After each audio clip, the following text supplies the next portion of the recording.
भागीरथी नदी से मिलती एक छोटी नदी पर कई पंचक्कियां बनी थीं। यह समय बहुत पुराना था, जब गांवों में बिजली नहीं हुआ करती थी। तब पीसाई के लिए लोग इन पंचक्कियों का उपयोग करते थे। हर चक्की पर एक व्यक्ति को हमेशा मौजूद रहना पड़ता था ताकि पीसाई का काम सही से चलता रहे। चक्की वाले लोग अक्सर पीसाई के बदले थोड़ा आटा ले लेते थे। पैसे का चलन उस समय बहुत कम था। सूरज, गांव का एक निडर नौजवान, हमेशा से पंचक्की पर जाने की इच्छा रखता था। जब उसने अपने दादाजी से पंचक्की पर अकेले जाने की अनुमति मांगी तो दादाजी ने उसे समझाया कि रात को वहां अकेले रहना डरावना हो सकता है। लेकिन सूरज ने अपनी जिद नहीं छोड़ी और साबित कर दिया कि वह निडर है। अगले ही दिन वह तैयार होकर पंचक्की की ओर निकल पड़ा। सूरज कई बार दादाजी के साथ पंचक्की पर जा चुका था, लेकिन आज पहली बार वह अकेला जा रहा था। दिन भर पीसाई के काम में लगा रहा और शाम के 7 बजने तक उसने सबका अनाज पीस दिया था। गांव वापस जाना मतलब था कि जंगल के खतरनाक रास्ते से होकर रात के 9 बजे तक पहुंचना। इसलिए उसने तय किया कि वह रात वहीं बिताएगा। शाम ढलने के बाद सूरज ने पंचक्की की पानी की दिशा को मोड़कर उसे बंद कर दिया और खाने का इंतजाम करने लगा। कुछ मोटी रोटियां और सब्जी बनाकर खा ली और फिर आराम करने लेट गया। लेकिन आराम करना उसके लिए उतना आसान नहीं था जितना उसने सोचा था। रात गहराने लगी और अचानक सूरज को ऐसा महसूस हुआ कि कोई उसे झिंझोड़ रहा है। वह हड़बड़ाकर उठा, लेकिन वहां कोई नहीं था। उसने सोचा शायद यह उसका वहम था और वह फिर से सोने की कोशिश करने लगा। लेकिन तभी उसे लगा कि उसकी चादर किसी ने जोर से खींची हो। अब उसे घबराहट होने लगी। उसने आसपास देखा, लेकिन कुछ भी दिखाई नहीं दिया। तभी पत्थरों से टकराते पानी के शोर के बीच उसे किसी के रोने की आवाज सुनाई दी। यह कोई आम रोना नहीं था, बल्कि जैसे 3-4 औरतें एक साथ विलाप कर रही हों। सूरज को समझ नहीं आया कि यह आवाज कहां से आ रही थी। फिर अचानक पानी में एक तेज छलांग की आवाज आई। सूरज का दिल जोरों से धड़कने लगा। वह डर से खड़ा हो गया और चारों ओर देखने लगा। भागीरथी नदी पास ही थी, जहां से छोटी नदी उसमें मिलती थी। सूरज उस तरफ देखने लगा और उसकी नजरें ठहर गईं। उसे कुछ दूर पर नदी के किनारे 3 साए दिखे। वे आपस में बातें कर रहे थे, लेकिन उनकी आवाज साफ सुनाई नहीं दे रही थी। सूरज ने डर के मारे दौड़ने का इरादा किया, लेकिन तभी एक बड़ा पेड़ जोर की आवाज के साथ गिर गया। अब सूरज के पैर जैसे जम गए थे। उसे एहसास हुआ कि वह किसी भयानक घटना का हिस्सा बनने वाला है। वह पछता रहा था कि उसने दादाजी की बात क्यों नहीं मानी। उसका मन अब सिर्फ एक ही बात सोच रहा था, यहां से बचकर कैसे निकला जाए। तभी सूरज को महसूस हुआ कि वो तीनों साए उसके और भी करीब आ गए थे। अब तक वह उन्हें देखने की हिम्मत नहीं जुटा पा रहा था, लेकिन उनकी फुसफुसाहट स्पष्ट हो गई थी। तीनों की आवाजों से यह तय था कि वे महिलाएं थीं और उनका आपस में बातचीत करना सूरज के रोंगटे खड़े कर रहा था। भय के कारण उसने अपनी आंखें कसकर बंद कर ली और मुंह ढक लिया। उसे लगा कि अब कुछ भी हो जाए, वह कुछ कर नहीं पाएगा। कुछ देर तक सब शांत रहा। केवल धीमी धीमी आवाजें सुनाई दे रही थीं, जो कभी उसके बाएं तो कभी दाएं से आती। सूरज ने खुद को स्थिर रखा, लेकिन उस रास्ते पर वापस जाने का सवाल ही नहीं था, क्योंकि वे तीनों साए उसी रास्ते पर थीं। तभी सूरज ने औरतों के वार्तालाप को ध्यान से सुना। एक कह रही थी, दीदी, आज मेरी सास ने मुझे खाना नहीं दिया और जंगल में भूखा लकड़ी काटने भेज दिया। दूसरी बोली, मुझे बोली सारी बीरी, सास ने चोटी खींचकर पीटा, रोज यही होता है। तीसरी औंधा, और मेरी सास ने आज सुबह मुझे अंधेरे में ही उठा दिया। सूरज का शरीर ठंडा पड़ गया। उसकी सोच ठिठक गई कि भूतनियों की भी सास होती है। उसने कभी ऐसी बात नहीं सुनी थी और अब वह भय से कांप रहा था। तभी तीनों ने एक बार फिर से सिसकियां भरनी शुरू कर दी। सूरज का दिल जोरों से धड़कने लगा और उसे यह आभास होने लगा कि कोई भयानक घटना होने वाली है। वो तीनों साए अब मात्र कुछ ही फीट की दूरी पर थे। फिर उनमें से एक ने फुसफुसाते हुए कहा, चलो ना, उस आदमी को भी बांध देते हैं। दूसरी बोली, नहीं, उसे छोड़ दो, उसने हमारा क्या बिगाड़ा है। तीसरी ने शरारत से कहा, नहीं दीदी, उसे बांधने में मजा आएगा। सूरज की हिम्मत अब जवाब देने लगी थी। वह सोचने लगा कि अगर उन्होंने उसे बांध दिया तो फिर क्या होगा। सूरज का पूरा शरीर अब डर से कांपने लगा था। वो दोनों महिलाएं उसे बांधने की बात कर रही थी, लेकिन एक ने विरोध किया था। इसका मतलब था कि उसे बांधने का निर्णय लगभग तय था। अब सूरज के लिए वहां से भागने का कोई रास्ता नहीं बचा था। उसने अपने दोनों हाथ मुंह पर रखे और खुद को उनके हवाले कर दिया। तभी एक महिला की आवाज आई, अरे रहने दे, इसका क्या कसूर है। लेकिन दूसरी बोली, हमारा भी क्या कसूर था दीदी, मैं इसे बांधूंगी। अब सूरज की हालत और भी खराब हो गई।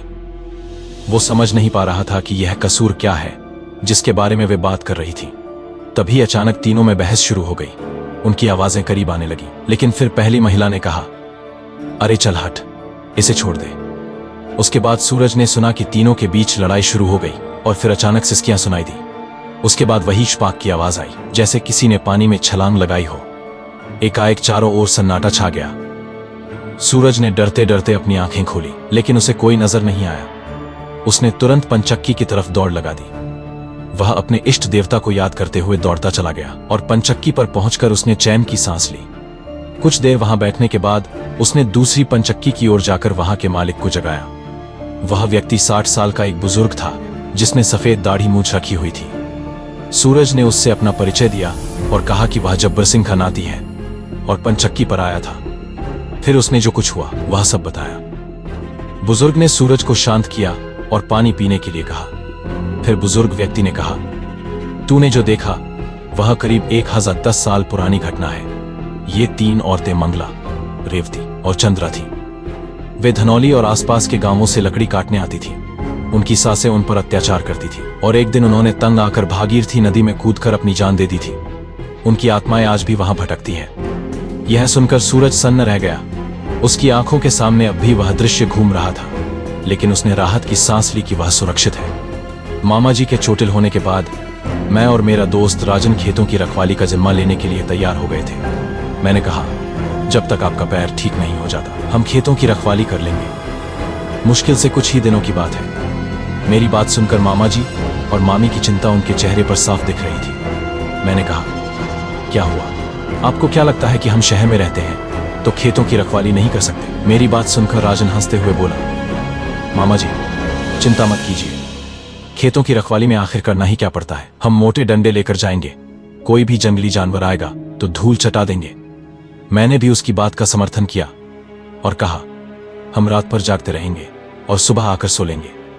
हमारी बातें सुनकर मामा जी का चेहरा गंभीर हो गया। वे बोले, बात जानवरों की नहीं है बेटा, ये सर्दियों की रात है और गांवों में छलावे अक्सर घूमते रहते हैं। तुम शहर वाले इन छलावों से वाकिफ नहीं हो। छलावा? मैंने और राजन ने एक दूसरे को देखा। ये शब्द हमारे लिए बिल्कुल नया था। हमने कभी भी अपने जीवन में ऐसी कोई चीज नहीं सुनी थी। हमने मामा जी से और जानकारी चाही तो उन्होंने बताया, छलावा कोई भी रूप ले सकता है, इंसान का, जानवर का या किसी प्रियजन का, मगर असल में वो एक भूत होता है जो भी उसकी बातों में आकर उसके साथ चला जाता है। वो फिर कभी जिंदा वापस नहीं आता। वह इंसान को भ्रम में डालने के लिए किसी भी रूप में बदल सकता है। मामा जी की बातों पर हम दोनों जोर से हंस पड़े। मैंने कहा, मामा जी आप ये बातें छोड़िए, ये सब कहानियों और फिल्मों में होता है। हम खेतों में रखवाली कर लेंगे, आपको चिंता करने की जरूरत नहीं है। पर मामा जी की गंभीरता देखकर उनका मुझ पर एक अजीब सा डर हावी हो रहा था। फिर भी जिद करके हम खेतों में रखवाली के लिए निकल पड़े। रात का सन्नाटा घना हो चुका था। चारों ओर कोहरा फैला हुआ था और हम दोनों कंबल ओढ़कर अलाव के पास बैठे थे। दूर से गीदड़ों की आवाजें आ रही थीं, जो रात की खामोशी में डरावनी लग रही थी। काफी देर तक बातें करते रहे ताकि नींद ना आए, पर कहते हैं ना, नींद तो कांटों में भी आ जाती है। हमारी आंखें लग गईं और तभी अचानक मुझे किसी ने झिंझोड़कर जगा दिया। मैं घबरा कर उठ बैठा, इधर उधर देखा पर कुछ नजर नहीं आया। मैंने राजन को जगाया, जो मेरे बगल में बैठे बैठे सो रहा था।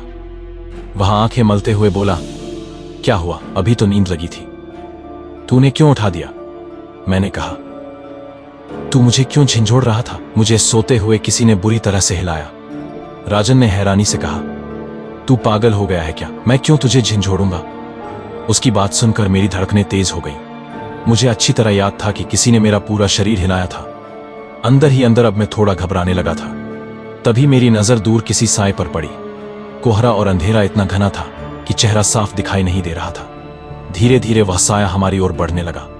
कुछ ही क्षणों में वह हमारे सामने खड़ा हो गया। जैसे ही हमने उसकी पहचान की, हम दोनों चौंक गए। वह साया और कोई नहीं बल्कि मामा जी थे। राजन और मैं हक्का बक्का उनकी ओर देखने लगे। मैंने मामा जी से कहा, आपको तो पैर में चोट लगी थी, लेकिन आपके चलने के अंदाज से तो ऐसा लग नहीं रहा है कि आपको कोई तकलीफ है। मामा जी ने जवाब नहीं दिया। उनकी आंखों में एक अजीब सी चमक थी। उनके चेहरे पर कोई भाव नहीं थे, सिर्फ ठंडे और भयानक। मेरा दिल घबराने लगा। मामा जी आप यहां क्यों आए? मैंने उनसे पूछा, लेकिन उनकी तरफ से कोई जवाब नहीं आया। अचानक उन्होंने अपना हाथ मेरी ओर बढ़ाया, जैसे मुझे पकड़ने जा रहे हों। मेरे पूरे शरीर में ठंडक दौड़ गई। राजन भी पीछे हटने लगा। तभी मामा जी की आवाज सुनाई दी, जो बेहद धीमी और ठंडी थी। तुम्हें चेतावनी दी थी बेटा। उनके शब्द जैसे कानों में गूंज रहे थे, और फिर उनका चेहरा अचानक विकृत हो गया। उनकी आंखें खून की तरह लाल हो गईं और उनका चेहरा डरावना रूप लेने लगा। अब वह मामा जी नहीं थे, वह छलावा था। राजन चिल्लाया, भागो। हम दोनों तेजी से उठकर खेतों की ओर दौड़ पड़े। मेरे दिल की धड़कनें इतनी तेज थीं कि जैसे सीने से बाहर आ जाएंगी। पीछे मुड़कर देखा तो छलावा हमारी तरफ बढ़ रहा था। वह पूरी तरह से एक विकराल रूप ले चुका था। हमने बिना सोचे समझे दौड़ लगाई। खेत के पार पहुंचते ही मुझे मामा जी की असली आवाज सुनाई दी। वो पुकार रहे थे, राहुल, राजन, वापस आओ। हम रुक गए। क्या वह असली मामा जी थे? हम इस भयानक रहस्य के बीच फंसे हुए थे, जहां असली और नकली के बीच का अंतर मिट चुका था। सांसें फूली हुई थीं और दिमाग पूरी तरह से उलझन में था। तभी वह आवाज फिर से आई, राहुल, ये छलावा है, भागो। हम अब और समय बर्बाद नहीं कर सकते थे। बिना कुछ सोचे हम गांव की तरफ दौड़ पड़े, जहां हम मामाजी और मामी के घर की सुरक्षा महसूस कर सकते थे। मामाजी की ओर देखते हुए मैंने महसूस किया कि उनके चेहरे पर कुछ अजीब सा भाव था। उन्होंने सपाट लहजे में कहा, हाँ, मेरी चोट सही हो गई। तुम्हारी मामी की तबीयत अचानक रात में बिगड़ गई थी, इसलिए मैं उन्हें दूसरे गांव के एक डॉक्टर के पास ले जा रहा था। लेकिन रास्ते में उनकी तबीयत और ज्यादा खराब हो गई। मैंने सोचा कि तुम दोनों को भी अपने साथ ले चलूं। मामाजी की बात सुनते ही मेरे अंदर एक अजीब सी घबराहट होने लगी। राजन और मैं एक दूसरे की ओर देखने लगे। मैंने तुरंत पूछा, मामाजी, तो फिर जल्दी चलिए, मामी कहाँ है? मामाजी ने दाईं ओर इशारा करते हुए कहा, वहां उस रास्ते पर। यहां से थोड़ी दूर दाईं ओर एक कच्चा रास्ता जंगल की तरफ जाता है, वहीं पर तुम्हारी मामी है। यह सुनकर मैं हैरत में पड़ गया। मैंने मामाजी से कहा, लेकिन वहां तो कोई पक्का रास्ता नहीं है। वह तो जंगल के अंदर एक सुनसान तालाब की तरफ जाता है, जहां कभी कोई नहीं जाता। मामाजी ने गंभीरता से कहा, तुम नहीं जानते, पर वहां एक शॉर्टकट है। मैंने अपना बचपन इसी गांव में बिताया है और यह रास्ता मुझे अच्छी तरह से मालूम है। अब चलो, मुझे तुम्हारी मामी की फिक्र हो रही है। उनकी बात सुनकर मेरे मन में हल्की सी शंका जागी, लेकिन मैंने खुद को समझाया कि मामी की तबीयत की वजह से मामा जी चिंतित है। हम तीनों उस सुनसान रास्ते की तरफ चल पड़े। मामा जी आगे आगे चल रहे और उनके कदम धीमे थे, जैसे किसी सोच में डूबे हों। रास्ते में उन्होंने हमसे एक भी शब्द नहीं कहा। यह मामा जी के स्वभाव के बिल्कुल विपरीत था, क्योंकि वह हमेशा बातूनी। मैंने धीरे से राजन के कान में कहा, यार, मुझे कुछ अजीब लग रहा है। मामा जी आज कुछ अलग लग रहे हैं। राजन थोड़ा झुंझलाते हुए बोला, तू पागल हो गया है क्या? मामी की तबीयत खराब है और तू बेवजह शक कर रहा है। मैंने हिचकते हुए कहा, कहीं ऐसा तो नहीं कि छलावे वाली बात सच हो?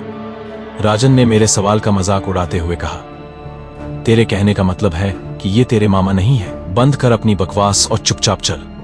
उसकी बात सुनकर मैं खामोश हो गया, लेकिन मन में बेचैनी बढ़ती जा रही थी। कुछ दूर चलने के बाद हम एक बड़े तालाब के पास पहुंचे। चारों तरफ घना जंगल था और तालाब के ऊपर फैले कोहरे की वजह से उसकी सतह डरावनी दिख रही थी। माहौल में एक अजीब सी ठंडक और सन्नाटा था। तभी मामा जी अचानक पीछे मुड़े और उनके चेहरे को देखकर मेरी सांस अटक गई। राजन भी एकदम से घबरा गया। मामा जी का चेहरा अब इंसानी नहीं रहा था। उनके चेहरे पर गहरे पटेटे निशान थे। उनकी आंखें पूरी सफेद हो गई थीं, जैसे उनमें कोई जान ही ना हो। यह किसी इंसान का चेहरा नहीं था, यह छलावा था। उस भयानक दृश्य को देखकर हमारे शरीर में खौफ की लहर दौड़ गई। मैंने राजन की ओर देखा और वह भी उतना ही भयभीत था जितना मैं। वह कोई और नहीं बल्कि वही छलावा था जिसके बारे में मामा जी ने हमें चेतावनी दी थी। हमने एक पल भी बर्बाद नहीं किया और जान बचाने के लिए दौड़ लगा दी, मगर छलावा भी हमारे पीछे पीछे तेजी से भाग रहा था। उसकी चाल डरावनी और असाधारण थी, जैसे वो हवा में तैर रहा हो। हमारी सांसें फूल रही थी, पर हम रुके नहीं। राजन ने हिम्मत दिखाते हुए जोर से हनुमान चालीसा पढ़ना शुरू कर दिया। उसकी आवाज पूरे जंगल में गूंजने लगी। जैसे ही वह मंत्र पढ़ने लगा, छलावा की रफ्तार धीमी पड़ गई। हम तेजी से गांव की ओर दौड़ते रहे और तभी हमें लगा कि वह छलावा अब हमसे दूर हो रहा है। उसकी खौफनाक चीखें हवा में गूंज रही थी, लेकिन वो हमारे पास नहीं आ पा रहा था। कुछ ही देर में हम गांव की सीमा में पहुंच गए। वहां पहुंचते ही हमने खुद को सुरक्षित महसूस किया। हमने सीधे घर की ओर दौड़ लगाई और जैसे ही हम मामा जी के घर के दरवाजे पर पहुंचे, दरवाजा तेजी से खुला और असली मामा जी सामने खड़े थे। हांफते हुए मैंने सारी बात मामा जी को बताई। उनके चेहरे पर चिंता और डर का भाव साफ था। उन्होंने गहरी सांस लेते हुए कहा, तुम दोनों बहुत किस्मत वाले हो। बहुत कम लोग छलावे की चपेट में आने के बाद जिंदा लौटते हैं। यह वही छलावा था जिसके बारे में मैंने तुम्हें बताया था। हम दोनों को अब समझ आ गया था कि मामा जी की बात कोई कहानी नहीं थी, वह सच था। हम इस घटना से अब भी कांप रहे थे, लेकिन एक राहत की सांस ली कि हम सही समय पर गांव पहुंच गए थे। मामा जी ने कहा, इस गांव में कई सालों से ऐसी कहानियां सुनने को मिलती हैं, लेकिन आज तुमने खुद उसका सामना किया है। अब तुम समझ गए होगे कि गांवों में रहने वाली इन कहानियों का भी एक अंधेरा सच होता है। उस रात हम दोनों दोस्त कुछ भी बोलने की हालत में नहीं थे। हमारे जहन में अब भी उस छलावे का भयानक चेहरा घूम रहा था। हम दोनों ने तय किया कि हम कभी भी इन हम रहस्यमयी जगहों को हल्के में नहीं लेंगे। तो दोस्तों, यह थी आज की कहानी एजरावाल स्टोरी ऑफिशियल की आखिरी कड़ी। अगर आपको यह कहानी पसंद आई हो तो वीडियो को लाइक करें और हमारे चैनल को सब्सक्राइब करें। जल्द ही आपसे एक और नई और डरावनी कहानी के साथ मिलूंगा। तब तक अपना ध्यान रखें और हमेशा याद रखें कि हर मैनी में छिपी होती है एक अनकही सच्चाई।